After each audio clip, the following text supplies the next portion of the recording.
new session of ReachX Series. So my name is Mehdi, and I'm animating this series along with Alex Petri, who is joining us today, who is the investment director at IW Capital. Hi, Alex. Pleasure to have you.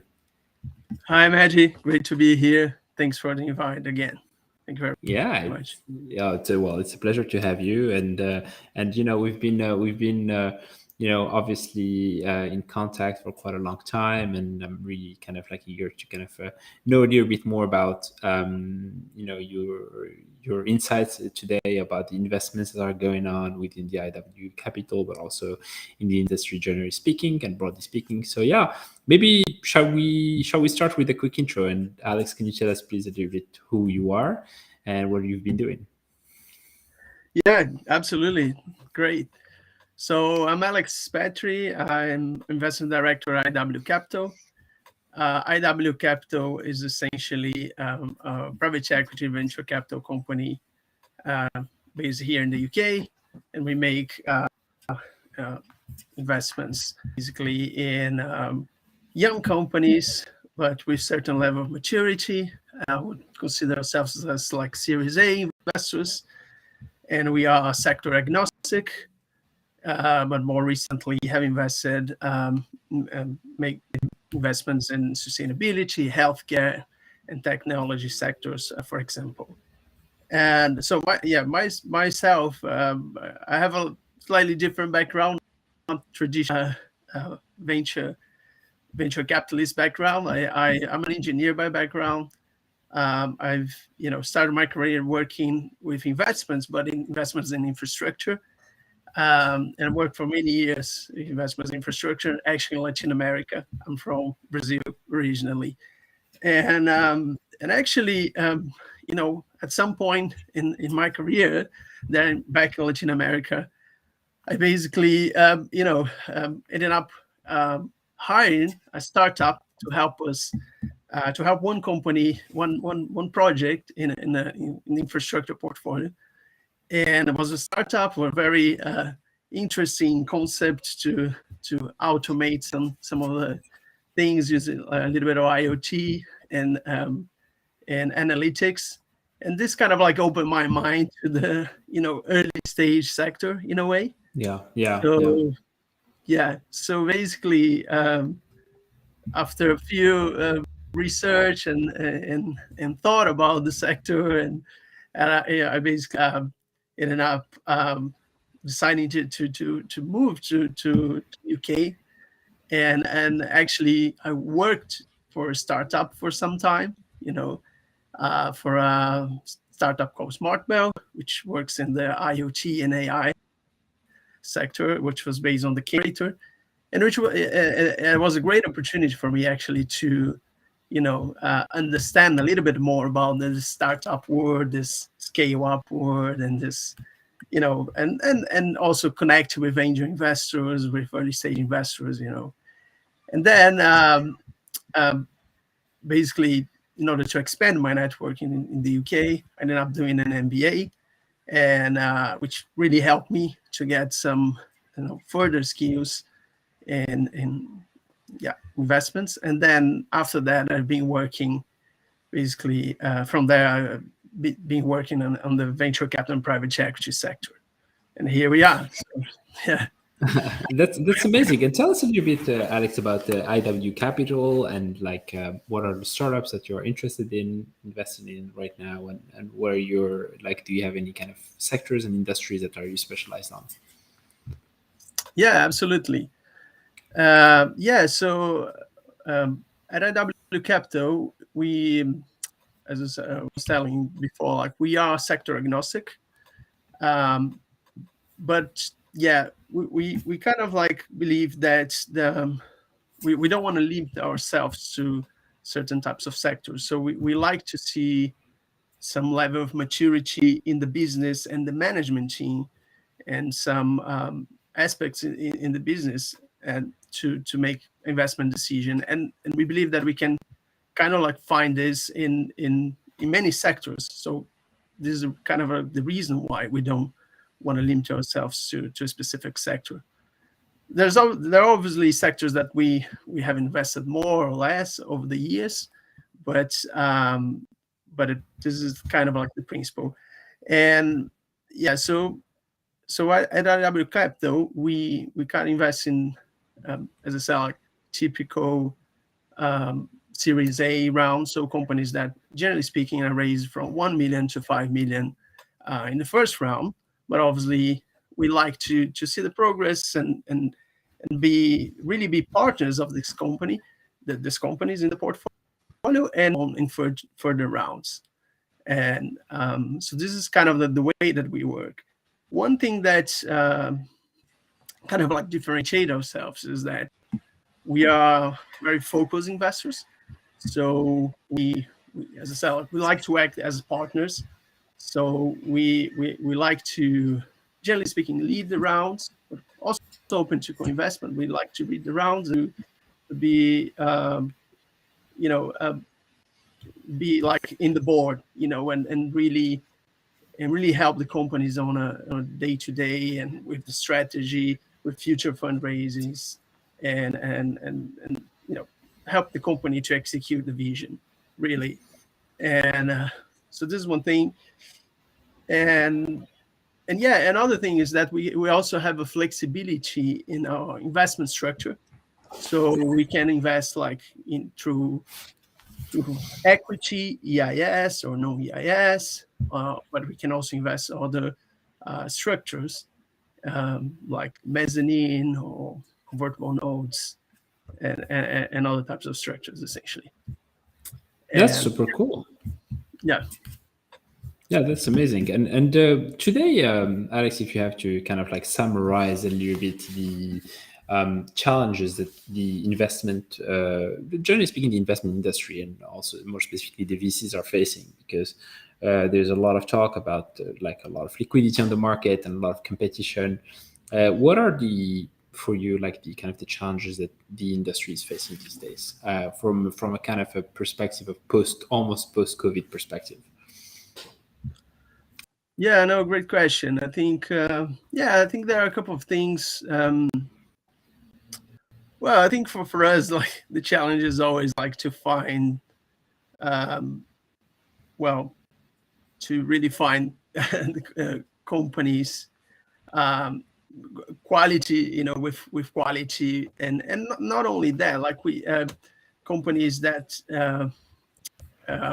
match our criteria, and companies that we can help, right? So because there are many different types of ways that you can work together with companies. So we like to work with partners. So we like to be able to help companies in the journey. So and yeah, so sometimes it's a good company, it's growing market, but it's essentially we when we believe in not the best partners, sometimes not as well. So one of the challenges for sure is to have this match between like the companies that match our criteria and we can help with, and basically in the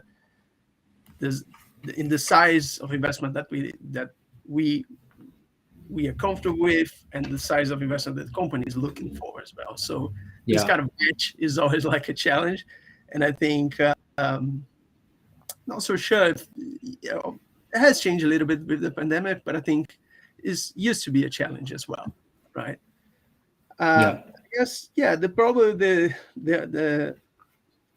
another challenge, which was reinforced with the pandemic, is probably the speed in the market in many aspects. So I would say, like from an investment perspective, I think investors have been forced to make faster decisions, and sometimes it's not ideal, right? So we like to take our time, but that's for sure, like concentration of capital in certain companies, and sometimes if investors don't make like a quick decision, we can miss the round essentially. So Absolutely. from my perception, and speaking for all the people in the industry, for sure this is a challenge, and it has becoming even more challenging after the pandemic. After the pandemic, yeah, absolutely. And I think for companies, I would say, even speaking of portfolio companies or even all the companies that we usually speak, I think the challenge is that companies need to adapt faster, really. And yeah, so so for example, in the health sector, many companies, before the pandemic, let's say they had like a certain business plan for focus on partners, and during the pandemic, they they an opportunity to sometimes many companies saw an opportunity to challenge to change their business model, tweak their business model Yeah, to go for the COVID direction in many different ways. So there are a couple of examples we can think about that. And now we are kind of like, we're still in the pandemic, obviously, but this COVID business model is kind of slowing down a little bit. So companies have to it react is. again and go back to new business models. So I think the environment has become much more agile from my perspective. You know, so yeah, so I would say these are two things in terms of liquidity. To answer your question, I guess yeah, I mean, from the sector that I've been investing in this past years, I think I think generally speaking, investors are slightly more patient. So expect investment horizon is about like 5 years or more. So generally speaking, there's not much pressure from our LPs sometimes to exit fast. There's always a little bit of pressure, right? But I think there's a good understanding that this is not a liquid market. So early stage companies is not a liquid market. And but yeah, we have seen a lot of changes in the liquidity perspective in the stock market. But I think from the market that I'm more directly working is probably something that hasn't changed so much, I'd say. Mm, mm. No, that's super cool and super good to hear. And maybe one question regarding the startups right now. Like, do you see any kind of like industry that is booming? Because we see the future of work startups that are right now generating a lot of traction. Any other industries that you have in mind where you see a lot of stuff happening?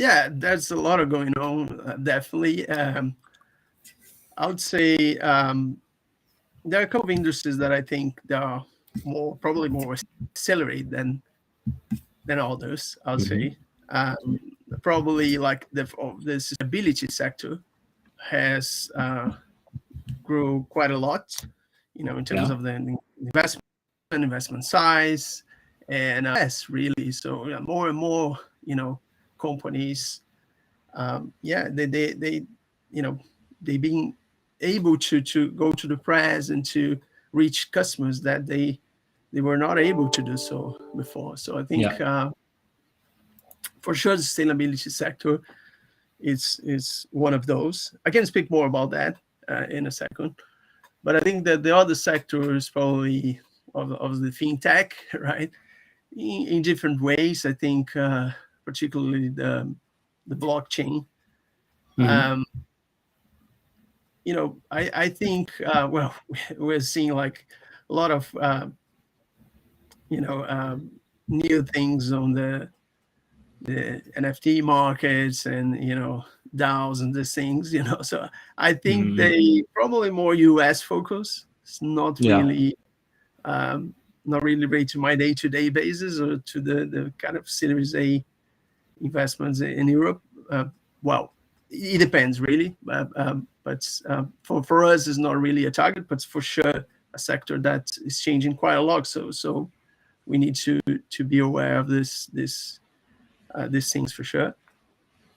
And I think, as I said, like before, like I think the healthcare in particular, yeah, because of all these movements, and companies have to adapt to business models.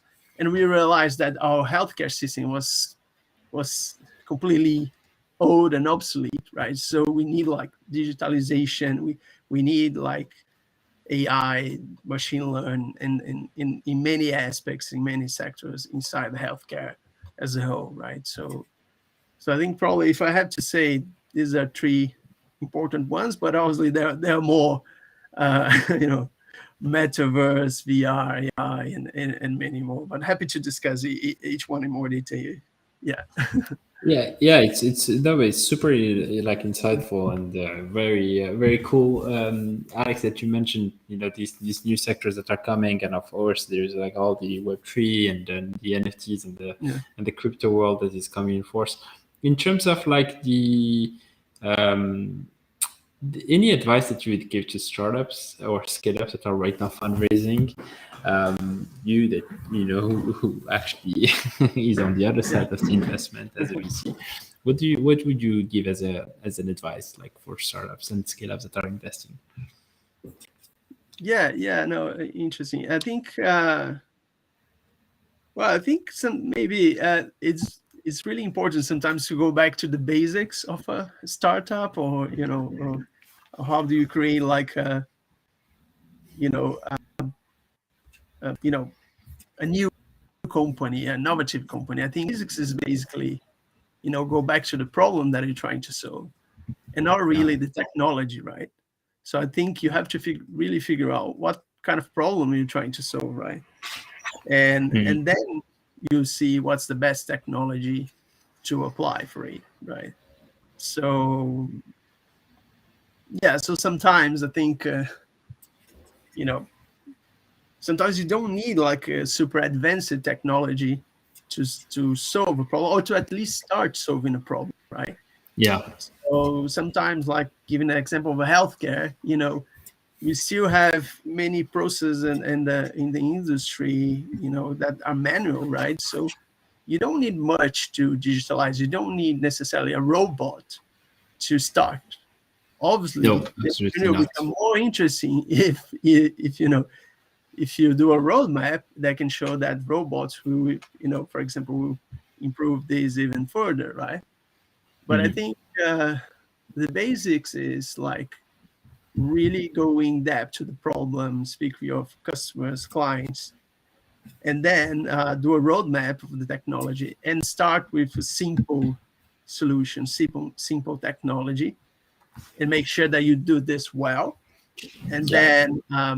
then go from there, I guess. And then this is something that we like at W Capital. We like to see, obviously business with certain level of innovation, competitive advantage, but we like to see a core business working really, with product market fit, with customers loving it, and obviously the company can continue its R&D and think about all the things and have the ambition and the vision in the long term. But it's really important to sometimes go back to the basics, essentially. Yeah. No, it is completely right, and yeah, big thank you, Alex, for sharing with us all these insights today, and mindful for other time. So we will have to wrap up now. Big thank you, and we're looking forward to having you again soon. Thank you for having me. Yeah, always a pleasure, and we'll be really happy to go back here. Thank you very much. Thank you, Alex.